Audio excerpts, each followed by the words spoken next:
So, welcome back sa ating another video mga kapapi. Pasensyahan nyo na at ako'y medyo paos at ako'y kagagaling lang sa ubot sipon.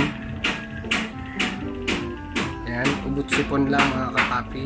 Hindi siya ubot sipon lang, tandaan niya. So ngayon, ang topic natin ngayon, ang content natin ngayon, naalala nyo yung dati kong video na sabi ko magtatayo ako ng swimming pool. Itutuloy na natin mga kapap, itutuloy na natin ang pagtayo ng ating swimming pool. So tingnan natin kung saan ko siya ilalagay, kasi gawang-gawa na ako, ligong-ligo na ako. Tara, samahan nyo ako gumawa ng homemade swimming pool. So yan mga kapapi, sobrang init, kitang-kita naman. Papakita ko sa inyo na sobra talagang init. Yan, init. Dito ko siya ilalagay. Hindi ko alam kung saan banda dyan, pero banda dito lang. So yan mga kapapi, nakita nyo naman yung lugar sa labas kung saan pwede ilagay yung gagawing swimming pool. Puno, pero hindi talaga siya homemade mga kapapi. Ang totoo, umorder ako sa seller sa kung saan yan, basta sa seller, hindi ko na banggitin ko sino siyang seller.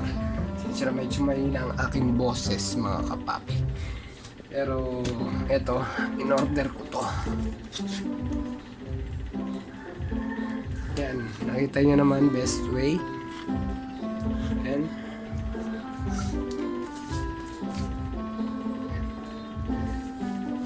Yan.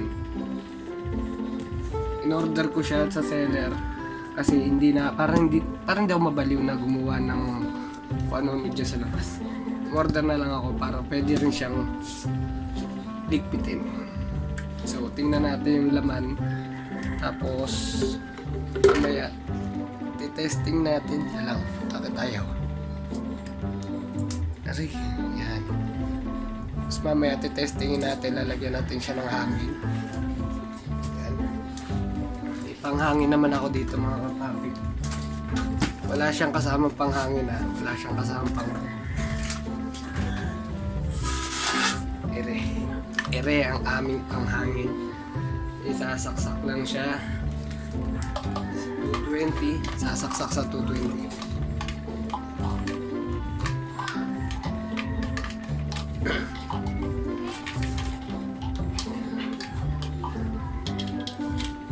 Ginagamit namin to sa mga sofa bed na na di hangin.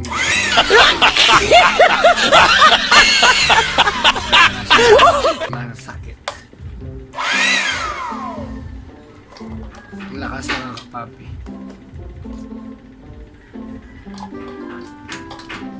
So yun, i-testing natin siya sa labas.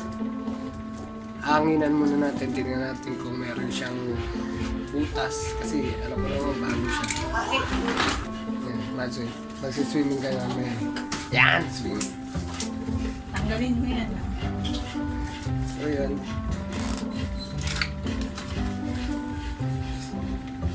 Mama ko dito.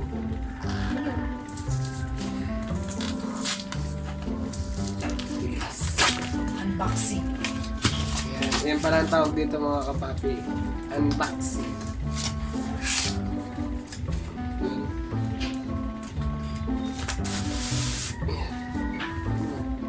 Ang size nito mga kapapi, medium lang. Kasi pag nag-large ako, hindi ko alam kung saan ko ilalagay. Hindi man ganun kalaki yung labas namin. So ito. Yan.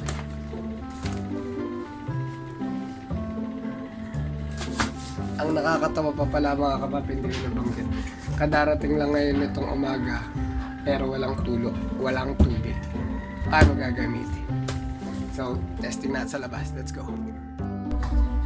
So, set up muna natin yung pagtatayuan ng ating pool. Testing na natin yung hangin. Let's go.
yun mga kapapi, no, nakita nyo naman yung ating ginawang swimming pool dun kanina. Hindi na ako nakapag-video habang na ini-enjoy namin kasi sa sobrang init. Enjoy na lang namin yung paliligo nang walang video. Saka hindi ko na binasa yung manual. May manual siya siyempre. Kasi common lang naman yung manual. Inanginan lang tapos hindi masyado matigas para hindi ma-stretch yung rubber niya. Dito lang ako nagulat kasi meron siyang ganito repair patch para kung sakaling may butas ay wala naman, good naman, pero itatabi ko siya para kung sakali na may mabutas meron tayong pang patch. So yun, na-enjoy naman namin